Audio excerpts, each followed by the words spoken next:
Hey guys, welcome back to my channel. आज मैं एक न्यू ड्रामा लेके आई हूँ जिसका नाम है रीसेट। आई होप आपको ये पसंद आएगा, तो लाइक शेयर और कमेंट करना बिल्कुल मत भूलें और सब्सक्राइब भी कर देना। इस एपिसोड की शुरुआत में देखते हैं जहाँ पे एक बस जा रहा होता है। देन हम देखते हैं एक लड़के को जो डिलीवरी करने के लिए तैयारी कर रहा होता है और वो सारे सामान को एक जगह पे रख रहा होता है। बस स्टॉप का सीन देखते हैं जहाँ पे सारी की सारी चीज़ें रुक जाता है और बस भी साथ में रुक जाता है। तभी हम एक लड़के को देखते हैं जो अपने खिलौने से खेल रहा होता है। तभी उसको बस पे नज़र जाता है और उसको अपने डैड से बोलता है कि डैड, ये बस कितना अच्छा है, मुझे ना ये बस खरीद कर दे देना। तो उसके डैड बोलते हैं कि बेटा, इस बस में कुछ भी नहीं रखा, मैं तुम्हें ना फ्लैश लाइट वाली ना एक कार दिलवाऊंगा। लेकिन वो लड़का बोलता है कि पापा, मुझे ना सिर्फ यही बस चाहिए और कुछ नहीं चाहिए, आप मुझे ये बस दिलवा दो बस। फिर हम देखते हैं जहाँ पे रेड लाइट ग्रीन लाइट में बदल जाता है तो बस जाने लग जाता है और उस लड़के के डैड बोलते हैं कि बेटा, तुम्हें प्यास लगा होगा, पानी पी लो। जैसे ही वो पानी पीना स्टार्ट करता है वैसे ही बम सा आवाज़ आता है और वो बस पूरा का पूरा जल जाता है और वो ब्रिज भी क्रॉस नहीं कर पाता। और ये सब देख के तो उसका भी हालत बहुत ज़्यादा ख़राब हो जाता है। ये आग इतनी भयानक था कि ये कोई भी देख के डर जाएगा। तभी हम देखते हैं उसी बस का सीन में हमारी फीमेल लीड और मेल लीड को, जहाँ पे हमारी फीमेल लीड उठती है अचानक से और थोड़ा सा घबराने लग जाती है और उसको बहुत ज़्यादा पसीने आने लग जाते हैं। और हमारा मेल लीड ये देख के उसमें से टिश्यू पेपर, अपने बैग में से टिश्यू पेपर निकालने लग जाता है और बोलता है कि तुम्हें बहुत ज़्यादा स्वेटिंग हो रहा है, मैं तुम्हें ना टिश्यू पेपर दे रहा हूँ। और जैसे ही वो टिश्यू पेपर निकाल रहा होता है उसके चेस्ट पे हाथ गलती से पड़ जाता है। हमारा मेलेड उसे सॉरी बोलने लग जाता है, लेकिन हमारी मेलेड को तो कुछ और ही सूझ रहा था और वह उसे घूर घूर कर देखने लग जाती है। और फिर वह उसे टिश्यू पेपर देने ही जाता है। तभी वो लड़की अपने ऊपर हाथ रखवाती है और चिल्लाने लग जाती है कि लड़का मुझे छेड़ रहा है, प्लीज़ मुझे बचाओ। और फिर वो बहुत ज़्यादा चिल्लाने लग जाती है। खड़ा हुआ एक आदमी फ़ोन लिया रहता है और उन दोनों को देख रहा होता है। हमारा मेल लीड बोलता है कि मैं ऐसा कुछ नहीं कर रहा, ये गलत कर रही है, ये कुछ भी अपनी तरफ से बोल रही है। और ड्राइवर से बोलती है जाके हमारी फीमेल लीड कि प्लीज़ ये गाड़ी को रोक दो, मुझे पुलिस स्टेशन जाना है, इसके खिलाफ ने कंप्लेंट करना है, ये बहुत ज़्यादा गंदा आदमी है, मुझे जल्दी से पुलिस स्टेशन के पास रोक दो। और फिर वो हमारा मेल लीड बोलता है कि मैं ऐसा कुछ भी नहीं कर रहा हूँ। वहीं पर एक आंटी बोलती है कि बेटा, तुम ऐसी हरकतें करते हो, तुम्हें समझ नहीं आता कुछ भी। लेकिन हमारे मेल लीड बोलता है कि मैं ऐसा कुछ भी नहीं कर रहा था, ये लड़की पागल हो चुकी है। और हमारी फीमेल लीड बोलती है कि प्लीज़ बस रोक दो ना, बस रोक दो। वो लड़का मोबाइल लिया रहता है, वो उसे बोलता है कि यहीं पे पास में पुलिस स्टेशन है, हम ब्रिज पार करते ही पुलिस स्टेशन के पास पहुंच जाएंगे। मैं इसका वीडियो बना कर रखता हूँ क्योंकि हमारे पास प्रूफ हो जाएगा ना, फिर हम पुलिस को आसानी से बता सकते हैं। फिर हमारा मेल लीड ना छुपने लग जाता है, बोलता है कि मैंने ऐसा कुछ नहीं किया, तो ऐसे क्यों रिएक्ट करे सबके सब। हमारी फीमेल लीड को बस इस बस से उतरने की जल्दी थी और बोलती है कि प्लीज़ ड्राइवर भैया, ये गाड़ी को रोक दो, मुझे यहाँ से उतरना है, प्लीज़ मैं यहाँ इस बस में नहीं रह सकती। जैसे जैसे ब्रिज के पास जाता है बस, तो हमारी मेल लीड का और बोलने लग जाते हैं, ड्राइवर भैया प्लीज़ मुझे उतार दो, driver uncle please please please. मैं आप सभी से कहना चाहती हूँ कि प्लीज़ प्लीज़ हमारे चैनल को भी सब्सक्राइब कर लें। एट द लास्ट हमारे ड्राइवर अंकल मान जाता है बस को रोकने के लिए और वो बोलता है कि मैं ना अभी रोक रहा हूँ, बस तुम उतर जाना। इसी बस को रोकते हैं हमारी मेल लीड तो जल्दी जल्दी बस से उतर जाते। फिर वो कुछ सोचती है, फिर वो बस के अंदर जाती है और हमारी मेल लीड को भी खींच लेती है और बोलती है कि तुम भी मेरे साथ चलोगे। जैसे वो लोग उतरते तो हमारा हीरो बोलता है कि तुम क्या पागल हो चुकी हो, थोड़ी दूर और रुक जाती तो हम लोग पुलिस स्टेशन के पास ही पहुंच जाते। तो हमारी मेल लीड बोलती है कि तुम नहीं समझ पाओगे कि मेरे अंदर क्या फीलिंग था उस समय, अच्छा हुआ कि मैं बाहर निकल गई। और ये सब देख के तो हमारा हीरो बोलते है कि तुम पागल हो गई हो क्या, हमें पुलिस स्टेशन जाना है ना, तो चलो। अब हमारी मेल लीड हीरोइन बोलती है कि नहीं हमें पुलिस स्टेशन नहीं जाना, अब तुम कहीं पर भी जा सकते हो, तुम जा सकते हो यहाँ से। वो बोलता है कि तुम मुझे लैंचर बोल रही थी ना, तो बोलती कि वो मुझे बोलना पड़ा, तुम इसको ना अपने दिल पे मत लो, तुमने ये सब भूल जाती हो और मैं भी ये सब भूल जाती हूँ। हमारे हीरो मन में सोचता है कि लड़की सही में पागल हो रखी है, कुछ भी करती रहती है। हमारी हीरोइन वहाँ से चलती बनती है और फिर अपने पर्स से निकाल के फ़ोन किसी को करती है और बोलती है कि मैं ना अब भी आ रही हूँ जल्दी से।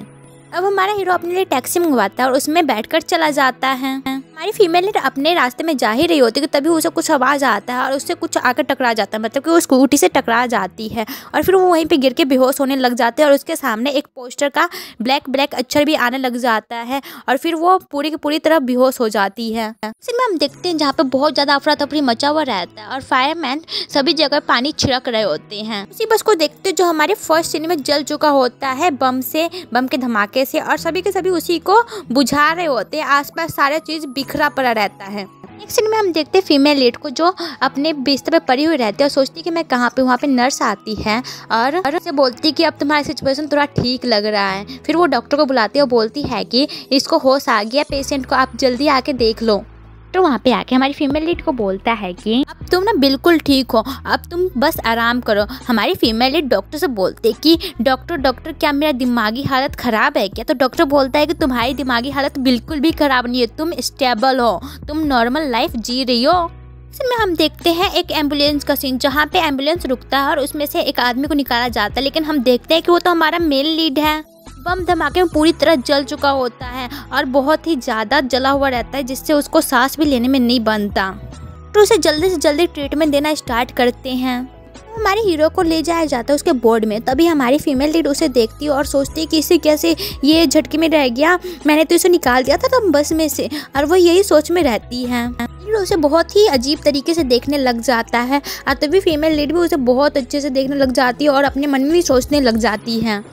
सीन में हम उसी जगह का सीन देखते हैं जहाँ पे बम ब्लास्ट हुआ था और वहाँ पे पुलिस सभी आते हैं वहाँ पे इन्वेस्टिगेशन करने के लिए। तो पुलिस इंस्पेक्टर पूछने लग जाता है कि यहाँ पे कोई सीसीटीवी कैमराज नहीं था? तो बोलते कि था, हमने एक चीज़ फाउंड किया है। यहाँ पे एक और पुलिस इंस्पेक्टर आके बोलता है कि 9 पैसेंजर बस में मिले हैं और इंक्लूडेड ड्राइवर 10 हो गए और फिर यहाँ से 2 पैसेंजर गायब है, हमें उनके बारे में पता लगाना पड़ेगा।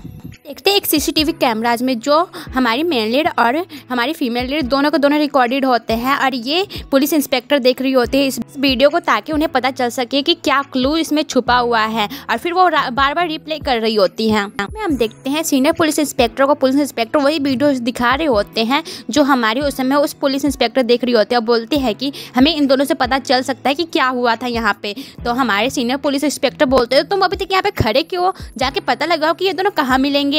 सीन में हम उन्हीं दोनों इन्वेस्टिगेटर को डॉक्टर के पास देखते हैं जहाँ पे वो ली सीजिंग मतलब कि हमारी फीमेल लीड के बारे में बोल रहे होते हैं कि ली सीजिंग अब भी हेड ट्यूमर से सर्फिंग कर रही है और मुझे लगता है कि वो ना माइंड में कंफ्यूजन बना रही है जिससे वो इमेजिनेशन में पहुंच जा रही है, तो उसको ना अवॉइड करने की कोशिश करना। हम फिर उन सभी को देखते हैं सीजिंग के कमरे में जहाँ पे ली सीजिंग उठ के बैठने लग जाती है और वहाँ पे एक पुलिस इंस्पेक्टर आकर बोलने लगता है कि तुम सीजिंग हो ना जो उस बस में सफ़र करी थी, मेरा नाम है यांग फैंग और ये मेरा कलीग्स है, हम दोनों तुमसे ना क्वेश्चन पूछेंगे और सच्ची सच्ची जवाब देना, ठीक है। इन्वेस्टिगेटर उसके बारे में मतलब कि ली सीजिंग के बारे में बहुत चीज़ बताता है कि वो एक कॉलेज स्टूडेंट है और वो 20 साल की है। तुम उस बस से सफ़र कर रही थी ना जिसका अभी बॉम्ब ब्लास्ट हुआ है, क्या तुम उस बारे में कुछ जानती थी इसलिए तुम बस से पहले उतर गई? क्या तुम हमें बता सकती हो कि क्या तुमने अजीब चीज़ देखा बस में?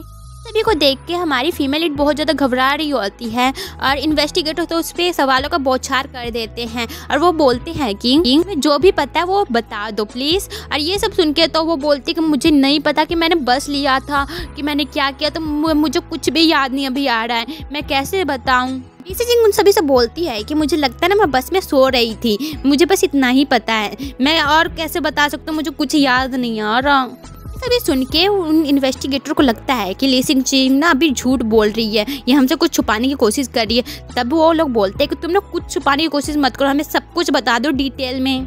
फिर जियान चैंग को किसी का कॉल आने लग जाता है तो वो कॉल अटेंड करने के लिए वहाँ से बाहर चला जाता है। जियान चैंग को वही पुलिस इंस्पेक्टर कॉल करी रहती है और उस ली सीजिंग के बारे में बोलती है कि ली सीजिंग के ना ऊपर कोई भी क्रिमिनल चार्जेस नहीं है तो हम उस पर शक कर सकते हैं, वो एक नॉर्मल लड़की है और वो स्कूल कॉलेज जाती है। हम लोग कैसे श्योर हो जाए कि वो बस इंसिडेंट में शामिल थी? तो बोलते कि हमें ना किसी पे ऐसे भरोसा नहीं करना चाहिए, नॉर्मल लोग भी ना बहुत ज़्यादा खतरनाक हो सकते हैं। हमारे पास तो बस वही एक विक्टिम है, हमें दूसरा विक्टिम को तो ढूंढना ही पड़ेगा ना, और फिर हमें वो कुछ नहीं बताएगी तो हम कैसे जानेंगे उस बस इंसिडेंट के बारे में। नेक्स्ट सीन में हम देखते हैं जहाँ पे हमारी ली सीजिंग बोल रही होती है कि ना मुझे लगता है मुझे हार्ट अटैक आया था, इसलिए मैं सबको बोल रही थी कि मुझे ना एम्बुलेंस चाहिए, प्लीज़ प्लीज़ मुझे एम्बुलेंस में जाना है। तो वो इन्वेस्टिगेटर पूछने लग जाता कभी तुम हार्ट अटैक से सफ़र थी? तो ली सीजिंग बोलती नहीं, कभी नहीं थी। हमारी ली सीजिंग बोलती कि मैं एक लड़के से टकराई थी बस में जो मेरे साथ बदतमीज़ी कर रहा था और मैं उसे हटाने की कोशिश कर रही थी और फिर मैंने उसे भी बोला कि बस ड्राइवर को भी कि मुझे बस से नीचे उतार दो, तो मैं यहाँ पे नीचे उतर के आ गई। वहाँ पे जियान चैंग आता है और हमारी ली सीजिंग से बोलता है कि तुम हमारी लास्ट विटनेस हो तो प्लीज़ सही सही जवाब दे दो ताकि हम कुछ क्लू पे पहुँच पाए। यहाँ पे सीनियर इन्वेस्टिगेटर आते हैं और अपना नाम बताते हैं। चैंग चैंग और बोलती है कि मैं ना तुमसे जो भी सवाल करूँ ना उसका सच सच जवाब देना। तो हमारे ली सी जिंग बोलते हैं कि मैंने जितना अभी कहा ना मैं सारा का सारा सच बोल रही हूँ, तो आप मेरी बातों पे क्यों नहीं यकीन कर रहे हो।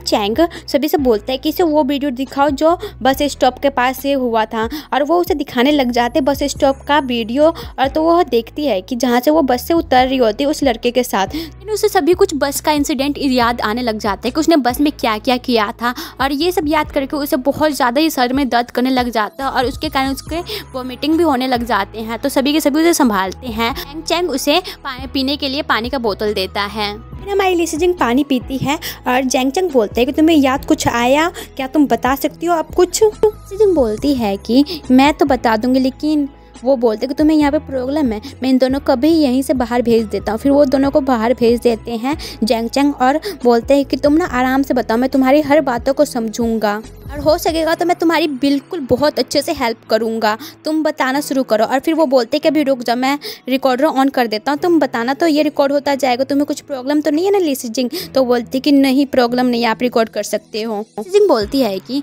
मैं जब जा रही थी तो मुझे रास्ते में मेरी फ्रेंड मिली थी, मैं उसे बोल रही थी कि मैं ना बुक खरीदने जा रही हूँ। मैं बस स्टॉप पे बस का इंतजार कर रही थी और मैं उसी बस पे चढ़ती हूँ जिस बस के ड्राइवर को मैं जानती थी और मैं उन्हें बहुत अच्छे से जानती हूँ। मैं उसी बस में हमेशा चढ़ती हूँ। बस में बहुत सारे लोग थे और बस के पीछे वाली सीट पे एक लड़का सो रहा था, मैं जाके उसी के बगल वाली सीट पे बैठ जाती हूँ। जैसे ही मैं बस में बैठती हूँ मुझे वैसे ही नींद आना शुरू हो जाता है और मैं बस में ही सोने लग जाती हूँ। ये बहुत ही ज़्यादा अजीब हो रहा था मेरे साथ। अब मुझे ऐसा लगता है कि कोई ना हार्श सा रिंगटोन बजा रहा है जो कि अब नहीं चलता है, जो पहले चलता था, और उसी की आवाज़ सुन के मैं एकदम से जगती हूँ। और जैसे ही मैं उठने की कोशिश करती हूँ सामने से टकरा जाती हूँ और मुझे लगता है कि मेरे फेस पे ना बहुत ज़्यादा तेज़ रोशनी आ रहा है और फिर कुछ भी वहाँ पे नहीं देख पाती हूँ सही से। दिन मैं दोबारा से उठती हूँ। उस टाइम मेरे सर में बहुत ज़्यादा तेज़ दर्द हो रहा था जिसके कारण मैं कुछ भी नहीं सुन पा रही थी। दिन मैं अपना फ़ोन अपने पर्स से निकालती हूँ, फिर अपने आप को देखने लग जाती हूँ कि मुझे कुछ चोट वोट तो नहीं आया ना, लेकिन मैं देख के हैरान रहती हूँ कि मुझे कुछ भी नहीं हुआ, एक चोट तक नहीं आया था मेरे को। अब मुझे ये लगता है कि मैंने ये सच्ची में ड्रीम देख रही हूँ। दिन मैं विंडो के बाहर देखती हूँ जहाँ पे सब कुछ नॉर्मल था, मुझे पता नहीं चला था कि मेरे साथ हो क्या रहा है। इसमें भी सब कुछ ठीक था लेकिन फिर से वैसा ही रिंगटोन बजता है जैसा उस समय बज रहा था, फिर से सब कुछ वैसा ही होता है। दिन मैं फिर से यही सोचने लग जाती हूँ कि क्या ये सच्ची में ड्रीम है या मेरे साथ ये हो रहा है। फिर से वही चीज़ होने लग जाता है जो पहले हुआ था, मैं फिर से वैसे ही टकराती हूँ, फिर मेरे चेहरे पे बहुत ज़्यादा तेज़ रोशनी आने लग जाता है, फिर वैसा ही रोशनी पूरी जगह पे फैल जाता है। अब मैं ये एग्जैक्टली पता चल चुका था कि वो सच्ची में एक्सप्लोजन ही था जो बस के फटने पर हुआ था। जब रिकॉर्डिंग हो रहा होता है तो जैंग चैंग के पास एक मैसेज आता है जिसमें लिखा हुआ रहता है कि हमें उस लड़के का पता चल गया है जो ली सी जिंग के साथ उतरा था, उसका नाम है जियाओ हे यून, हमारे मेन लीड का नाम है, याद रखना। ली सी जिंग बार बार वही चीज़ बता रही होती है जो उसके साथ हो रहा होता है, बस में बार बार उसी चीज़ को दोहरा रही होती है, जिससे तो ऑफिसर में से जियान चैंग को बहुत ज़्यादा गुस्सा आने लग जाता है। बोलता है कि ये लड़की तुम इस बात को सीरियस नहीं ले सकती हो क्या, तुम्हें ये मजाक सूझ रहा है, हम लोग ना बहुत ज़्यादा सीरियस टॉपिक पे बात कर रहे हैं, पूरी दोपहर यही चीज़ को दोहरा रही हो, थोड़ा सीरियस हो जाओ। ली सी जिंग मिस्टर जैंग से पूछती क्या आप मुझ पर बिलीव करते हैं, तो मिस्टर जैंग ना में सर हिलाते हैं। तो वो बोलते हैं क्या मुझे ये टॉकिंग कंटिन्यू रखना चाहिए, तो वो बोलते हैं कि हाँ तुम कंटिन्यू रखो, लेकिन ये थर्ड टाइम होगा जब तुम उठोगी।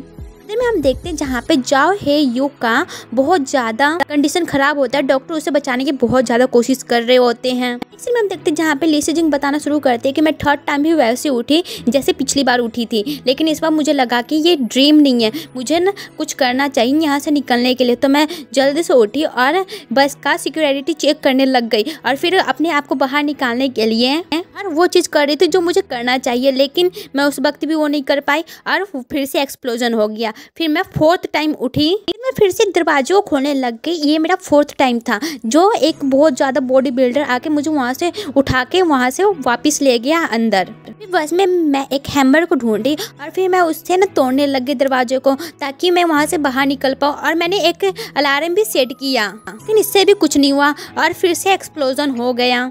ली सी जिंग बोलती है कि मुझे अब एक ऐसा वे ढूंढना था ताकि मैं वहाँ से निकल पाऊँ। अब मैं फिर से बस में उड़ती हूँ जहाँ पे फिर से ही वैसा चीज़ इंसिडेंट होने लग जाता है।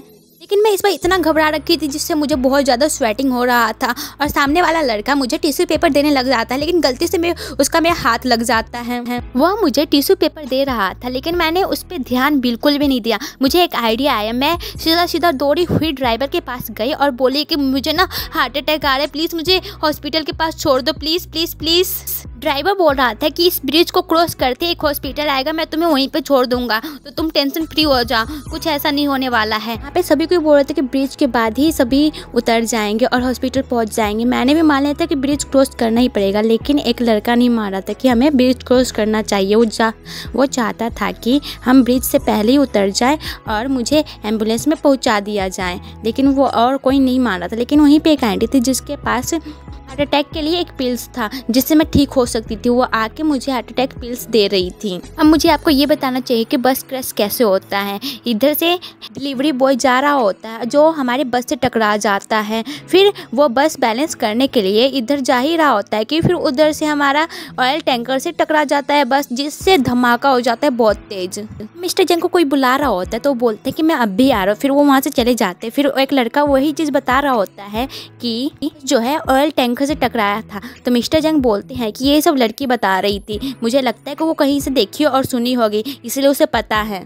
मिस्टर जंग वहाँ पे वापस आ जाते तो ली सिजिंग बोलती है कि आप मेरी बातों पे विश्वास नहीं कर रहे ना, पहले मैं भी नहीं कर रही थी, मुझे ही लग रहा था कि मैं ये ना ज़्यादा ही कुछ सोच रही हूँ, मैं खुद को ही बेवकूफ़ समझ रही थी, लेकिन मैं सच्ची बोल रही हूँ कि मैंने ये सब जो देखा है और मेरे साथ ये हुआ है, बस ये सिर्फ मेरे साथ ही हुआ है और किसी के साथ नहीं हुआ। मिस्टर जंग बोलती कि उस एक्सप्लोजन के बाद तुम फिर से उठी थी क्या, तो वो बोलती कि हाँ, ये था मेरा 6th टाइम जब मैं ऐसे ही उठी थी और मेरे सामने बैठा हुआ था वही लड़का। ये मेरा 6th टाइम था जब मैं ये उठी थी उस बस में। जैसे ही मैं उठी वो लड़का मेरे को देख के बहुत ज़्यादा हैरान हुआ और बोल रहा कि तुम्हें तो बहुत ज़्यादा पसीना आ रहा है, तो वो अपने बैग से टिश्यू पेपर निकालने लग गया और फिर से मेरे चेस्ट पर उसे हाथ लग गया गलती से। मुझे सॉरी बोलने लगा, लेकिन मैं तो कुछ और ही सोचने लगी कि मेरे मन में एक प्लान बनने लग गया। उसकी तरफ बहुत ही ज़्यादा हैरानी से देखने लग गई और वो लड़का मुझे सॉरी ही बोलता जा रहा था और मैं उसे खींच के अपने चेस्ट पे हाथ रखवाई और बोलने लगी कि ये मुझे छेड़ रहा है, प्लीज़ मुझे बचा लो, प्लीज़ मुझे बचा लो। और मुझे पता था कि वो कोई लैंचर नहीं है, मैंने जानबूझ के ये सब किया था और ये प्लान मेरा वर्क भी करता है। हम दोनों को बस ड्राइवर नीचे उतार देता है। मिस्टर जैंग हमारी ली सिजिंग से बोलते हैं कि बस ड्राइवर कैसे मान गया, वो जानता था ना कि पुलिस स्टेशन पास में है, तो वहीं पे ले जाता और उस लैंचर को पुलिस के हवाले कर देता, लेकिन वो कैसे मान गया कि तुम्हें वहीं पे उतार दिया बस स्टॉप से पहले, ऐसा तो नहीं कर सकता। ली सिजिंग बोलते हैं कि ये मुझे नहीं पता कि बस ड्राइवर क्यों मानेगा हम दोनों को बस से उतारने के लिए। तभी मिस्टर जैंग को किसी का कॉल आता है और वो उसे बाहर में बुलाते हैं कि मुझे आपसे कुछ बात करना है। मिस्टर जैंग ली सिजिंग से बोलते हैं कि तुम ना अच्छे से रेस्ट करो। मिस्टर जैंग से बोलती कि मैं सही में झूठ नहीं बोल रही, मेरे साथ ये चीज़ हुआ है, लेकिन मिस्टर जैंग ये सब बात नहीं सुनते हैं और वहाँ से चले जाते हैं। वो लड़का मिस्टर जैंग से बोलता है कि जो टैक्सी पैसेंजर लिया था ना वो मर चुका है। अब हम जियाओ हे युंग को देखते हैं जिसे डॉक्टर ट्रीटमेंट दे रहे होते हैं, लेकिन वो कंसीडर नहीं कर पाता जिससे उसकी मौत हो जाती है। लेकिन हम दूसरे ही पल देखते हैं जहाँ पे वो बस में फिर से वहीं पे आ जाता है और बोलता है कि ये ड्रीम था, सच्ची में ड्रीम था, मुझे तो लगा कि ये रियल में हो रहा है, और वो अपने आसपास दोबारा से देखने लग जाता है। एंड हमारी एपिसोड की यहीं पे एंडिंग होती है।